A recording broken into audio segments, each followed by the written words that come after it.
looking for success fees is the biggest reason for why you aren't being successful in your funding round. S4.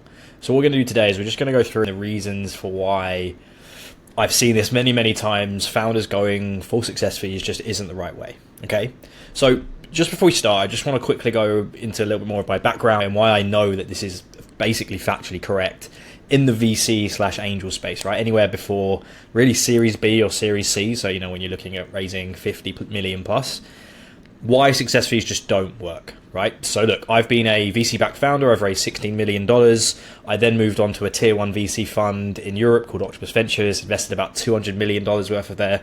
Saw many advisors come to us, didn't invest into any of them, spoken to about 100 plus VCs on this exact topic because I find it really interesting.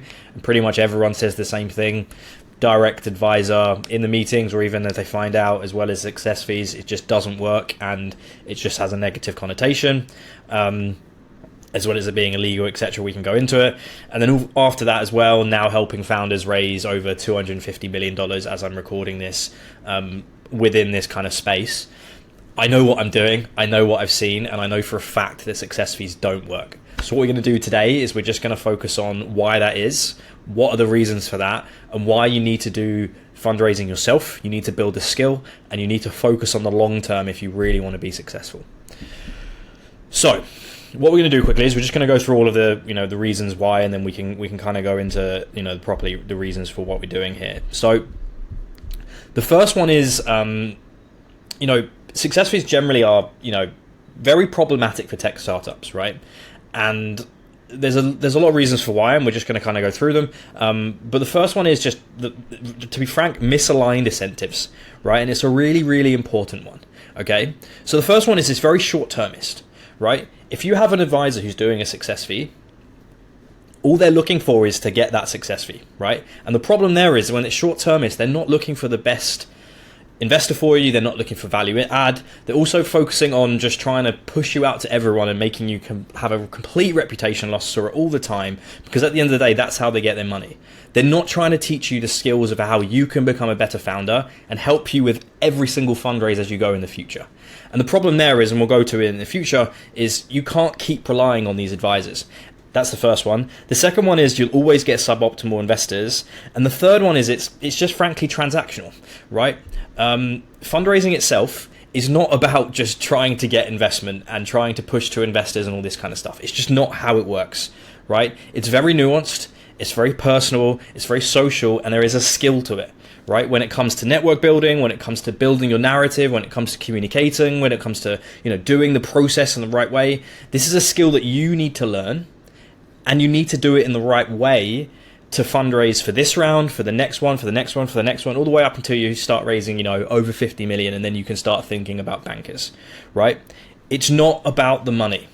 It's about the skill that you do and how you do that in the right way. And this is going to permeate into everything else you do in your funding round as well, right? And investors know this, right? Investors know it's not transactional. They know that they're investing into you as a founder. And because of that, they aren't looking for advisors, right? And if they find out that you've got an advisor with a success fee, I've seen it before, I did it myself for my own investors, they will just straight up reject you before Series A, right? If they find out that you've got someone with success fees, or what we'll talk about in the legality, especially in the US, actually take the money back, okay? So very important aspect to it. The second one is just general investor skepticism, right? They are skeptic of you as a founder raising through an advisor, right? And having success fees. And there's a multitude of reasons why, right? The first one is, and fundamentally, if you've been looking at my LinkedIn or anything like that, you'll know what I write here. But fundamentally, this is factually correct. I know this is true. Again, from my own experiences, of sitting on every side of the table. At the end of the day, what an investor is investing into is you, the founder, right? And when they find out that you are actually, leveraging someone else, and you don't have the skill yourself, they are instantly skeptic, right? Both about the advisor themselves, because they get the intro doesn't mean anything because they're getting money from it.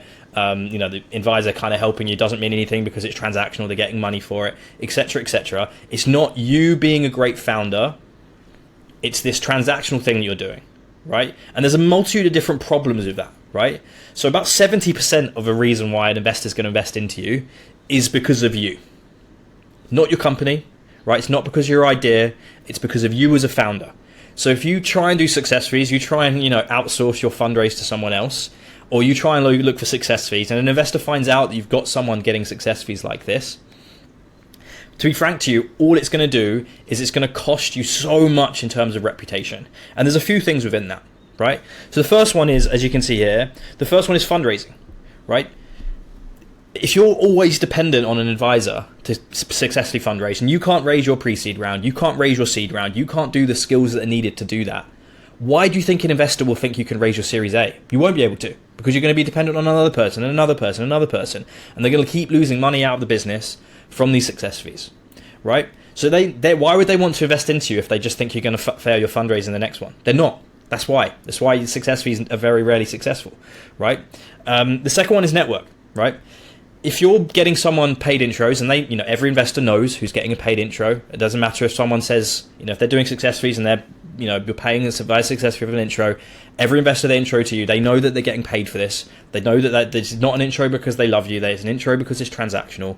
Because of this, instantly they'll think negatively of you. Instantly they'll think this person does not have a great network.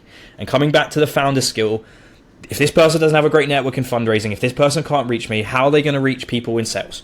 How are they going to reach, and this is back to narrative as well, how are they going to reach people in hiring? How are they going to do sales? How are they going to do all these things? Future funding round, how are they going to do this? They don't have a good enough network, so they're leveraging other people and paying a transactional success fee to do this. And instantly, the best investors will instantly think negatively of you, and it'll be 10 times harder for you to actually fundraise, right? So you need to make sure, everything in fundraising, because it's an emotional game based around people investing into people, it's all about perception and reputation. And if you don't have that perception and reputation, and you destroy it by asking for success fees and getting someone to get paid intros and this kind of stuff, all it will do is cause you to have a much lower chance of being successful. And you need to improve the skill yourself, and you can't outsource it. So the third one, like I said before, it's always about you. It's always about you, right? 70% plus of investment is going to be about you. And you've got to realize that it's not an event, right? Fundraising is not the end goal for the investor. I know for you, it's like, I get the money and I can go do it. But for the investor, this is a 10, 20, year journey when they kind of join you. Well, not 20, maybe like 5 to 10, 5 to 15, right? And it's not about raising the capital, get paid and move on, right? It's an ongoing process that you need to keep building, right? That you need to keep, if you really want to go down the VC route, you really want to raise investors, you really want to kind of do what you want to do, and you want to build the best business possible, this is something you need to be doing every, 18, 24 months, 2 years, as you've seen kind of seed to Series A kind of moving at the moment. All of these kind of things where you need to have developed your own systems, your own networks, your own narrative, your own process of how you do this, right? And when an investor sees that you're treating it like an event and you're outsourcing it, all it's going to be doing is they're going to look like you're dependent on someone else, right? And again, coming back to the founder skill, you don't have the skill that they need. Therefore, they're not going to invest into you. I saw it many times when I was an investor at Octopus Ventures, right? Tier 1 VC fund, seed to Series A investor, invested 200 million whilst I was there. And it was really, really common, right? Where an advisor would come to us and we kind of liked the business, but then we were instantly thought negatively about the founder, right? And we were like, this founder doesn't have the skill they need because they're leveraging someone else. We found out people that were being introed and we were like, we don't know if this founder's that good because we know they're being paid introductions. And I'll be frank to you, about 99% of those founders that came to me at Octopus who got these paid intros did not get funding. I know that factually is a factual correct thing. They did not get any funding, or if they did, it was with bad investors that didn't really help them, or they lower raise, and not the kind of investors you need. If you really want to make sure you get the best investors, right, the investors who are actually going to give you value, and it's not just an event to get money, and it's a process that's actually going to help you build your business, and it's not transactional, it's value driven by your skills and getting to the right people, you have to build your own skill in fundraising. It's the only way to do this, and the only way you're going to actually be successful if you want to do this in the right way. Okay? So, what's number 4? Right? It doesn't actually teach you the long-term skills to raise, right? And I think of fundraising in 3 different pillars, and this is where I've had the success with founders where we've been able to raise over $250 million on it. It's in these 3, right? It's having a network, right? So it's actually being able to reach 100 plus connectors 100 plus investors, warm,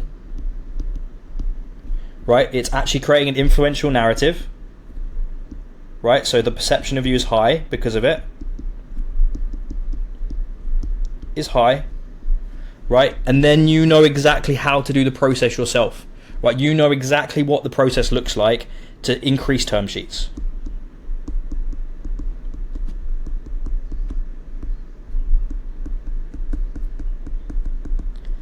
But you need to have this skill, right? Because you need to think more long term, right? If you want to be able to build a network now for your seed or your Series A or the one round after this run, right? If you actually want to be able to do it, the best founders, every investor I invest into, founder I invested into at Series A, I invested into, 3 or 4 Series A's. I led one of them, $12 million, did multiple seed rounds as well, did multiple follow-ons, companies that raised $40-50 million and even sold to like Etsy for 1.9 billion. These founders did not leverage other people. The best founders never leveraged other people for their advice, and they never used success fees. Never. It was always their own skill and their own ability, and that's why the best investors invest into. That's why we invested into these founders. That's why they raised millions and millions of tens of millions of dollars.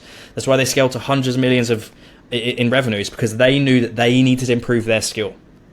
And if you fundamentally don't have this, and you don't have this thinking, I'll be frank to you, you're probably not going to be successful. It says, I know that's quite rude to say, but I know as soon as you're looking at success fees, I know you're not going to be successful, because I've seen it over 100 plus founders on every side of the table. As soon as you have this mindset of success fee, you're not focusing on building the skill, which means you're not focusing on building your skill in your company. You're not focusing on hiring. You're not hiring sales, because all you want to do is outsource. You don't want to do it yourself. You're not going to do founder-led sales, etc., because you don't want to actually do the work. And investors see the exact same thing, right? They see the exact same thing, right? And that's what they want to do. So what's number 5? Number 5 is legal risks, right? So in the US, and I know some European countries and some in Asia as well, it's actually illegal to take a success fee as an advisor unless you're an investment bank. So going through compliance, all of that kind of stuff, and it just doesn't make sense to do that when you're, helping people raise $1 to $5 million, right? 10, 20, 30, 40, $50 million, that's where you can be an investment bank, right? And it makes sense from that point of view. But on this side, it's actually illegal, right? Unless you actually become a US entity, and again, depending on the places where it's illegal. So what can happen is you can actually be, charged, right? And you can have return funds. We've done it before at my old fund, return funds, because it's not, it's 5% of like my investment is going to someone I don't know, right? And it's not the founder who's actually going to be building the business. So I want the money back, and this is another thing as well. You can't outsource a fundraise, but also I forgot to say as well, it's 10 times more expensive.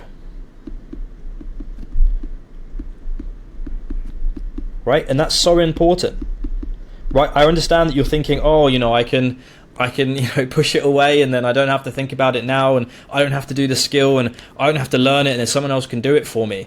But you've got to realize that, if you're raising $1 million and someone's taking 5% or 3%, that's 30 to 50K, right? Just in this funding round. You've not learned a skill at all. You've not learned how to actually be a fundraise. You've not learned what the next funding round looks like. You've not learned what you need to do in between these funding rounds to give yourself the highest chance of success. You've not done anything in terms of how you prepare in the right way, and you're instantly losing 30 to 50K. 30, 50K, just gone. Out of already time where you probably don't have enough money. £1 million is not a lot anymore, and funding rounds are taking longer and longer. It's not 18 to 24 months anymore. It's closer to it's like 1.82 kind of funding rounds before from seed to Series A. Are you going to do that every time? You're going to lose 30 to 50K every time and not have the skills and always be outsourcing? It just doesn't make sense, right? It's the complete wrong way of thinking about fundraising. Again, if you're thinking long term, if you're thinking about, I want to build this business that's going to be sensational and it's going to be $1 billion business, no founder has done this. No founder has done this. You have to build the skill if you want to be successful. So look, that's everything. Those are like the 5 main areas in which success fees don't work in this stage. It just never does. It never has. It never will. And people trying to do it don't understand this funding. Like, ask them if they've ever been VC backed. Ask them if they've ever actually done this before. Ask them if they've ever been an investor, because they probably haven't. And then ask them how many of them actually get into good successful things. And 99% of the times it's not. Or they're going to be illegal, right? Because you need to ask them if they're actually compliant. Hopefully that's helpful. If you have any other questions, send me, put a comment down here, or also, send me a LinkedIn DM or send me an email, and we can kind of chat through it.